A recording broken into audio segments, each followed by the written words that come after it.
Perkenalkan, nama saya Marlinda Sugiarto dengan NIM 1920201023 dengan prodi Elektrokomputer. Jadi di dalam mata kuliah pengolahan citra digital ini, saya mendapatkan tugas UTS untuk membuat video dan makalah. Jadi di dalam video ini saya akan menjelaskan apa yang telah saya buat di dalam makalah yang berjudul Pengenalan Citra Digital. Kemudian masuk ke dalam pengenalan pengolahan citra digital.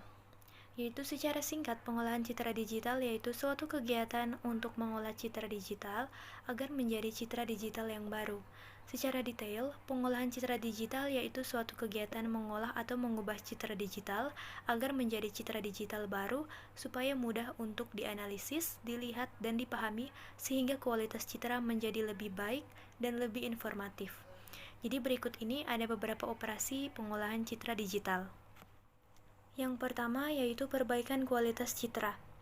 Image enhancement bertujuan untuk memperbaiki kualitas citra dengan cara memanipulasi parameter-parameter citra.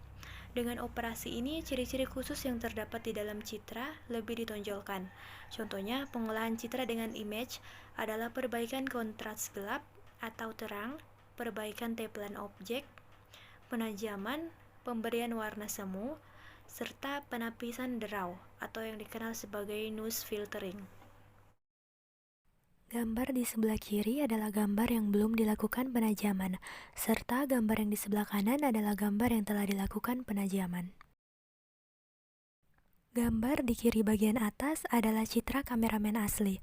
Kemudian untuk gambar di bagian kanan atas adalah citra kameramen kabur karena pada saat pengambilan gambar, kamera bergoyang. Kemudian untuk gambar di kiri bagian bawah adalah citra kameramen blur karena pengaturan lensa yang tidak fokus. Kemudian untuk gambar di kanan bawah adalah citra kameramen setelah ditajamkan. Kemudian yang selanjutnya yaitu terdapat pemugaran citra, yaitu bertujuan untuk menghilangkan atau meminimumkan cacat pada citra. Tujuannya hampir sama dengan operasi perbaikan citra, namun bedanya terdapat pada pemugaran citra, penyebab degradasi gambar diketahui. Contoh dari pemugaran citra adalah penghilangan kesamaran dan penghilangan derau. Gambar berikut adalah citra kameramen yang kabur, diolah menggunakan pengolahan deblurring menjadi citra yang tidak kabur. Yang selanjutnya yaitu segmentasi citra. Untuk memecahkan suatu citra ke dalam beberapa segmen dengan suatu kriteria tertentu, jenis operasi ini berkaitan erat dengan pengenalan citra. Kemudian yang selanjutnya yaitu pengorakan citra atau image analysis, bertujuan menghitung besaran kuantitatif dari citra untuk menghasilkan deskripsinya. Mengekstraksi ciri-ciri tertentu yang membantu dalam identifikasi objek. Proses segmentasi kadang diperlukan untuk melokalisasi objek yang diinginkan dari sekelilingnya. Contohnya yaitu untuk pengolahan image analysis adalah deteksi tepi, ekstraksi batas, serta ekstraksi daerah. Kemudian ada gambar beras, yaitu citra gambar beras yang dilakukan pengolahan citra dalam deteksi tepi. Yang selanjutnya yaitu terdapat rekonstruksi citra atau image reconstruction. Image reconstruction itu bertujuan untuk membentuk ulang objek dari beberapa citra hasil proyeksi. Banyak digunakan di dalam bidang medis, misalnya beberapa foto ronsen dengan sinar X yang digunakan untuk membentuk ulang gambar organ tubuh. Kemudian masuk ke dalam pengertian noise dan filtering.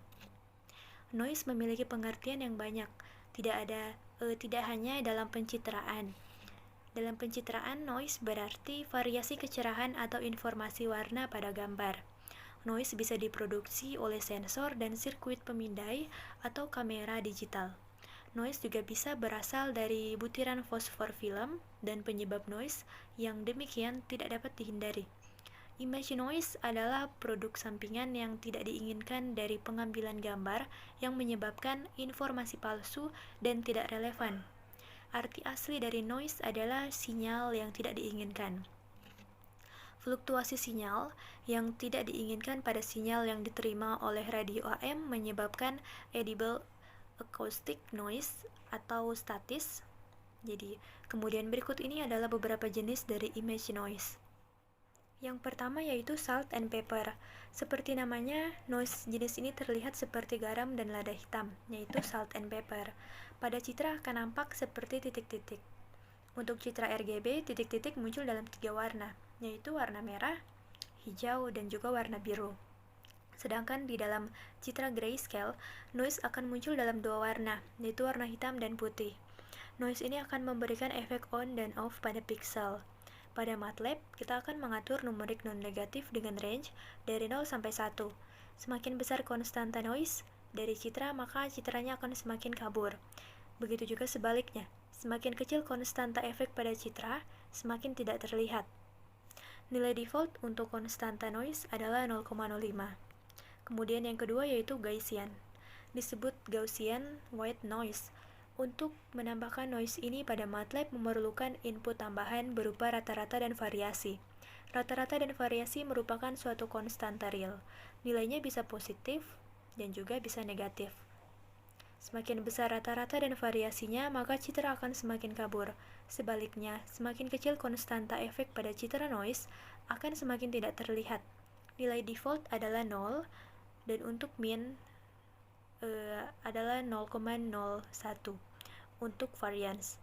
Disebut white noise karena pada saat nilai rata-rata dan variasinya besar, maka citra seolah-olah hanya seperti citra putih saja.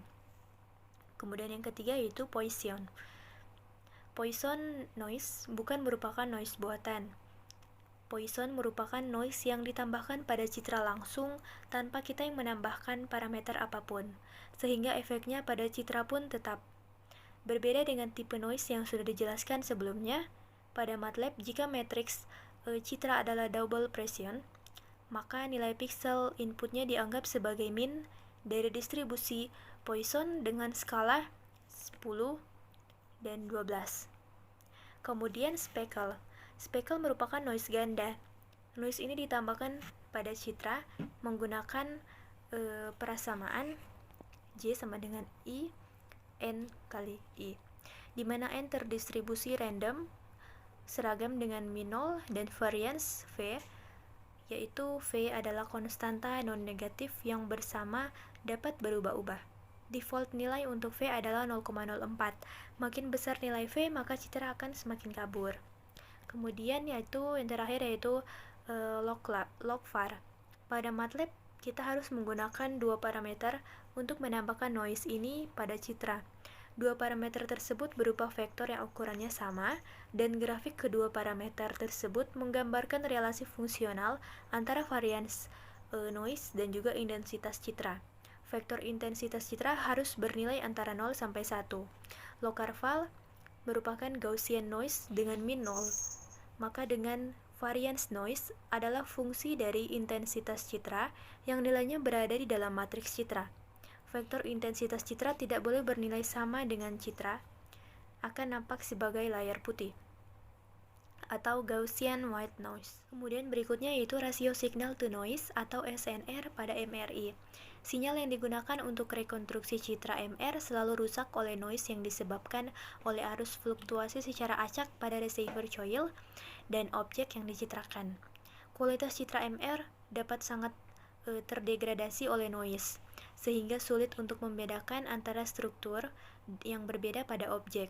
3 parameter terpenting yang menentukan kualitas gambar adalah resolusi spasial, kontras gambar, dan rasio signal to noise atau yang disebut sebagai SNR.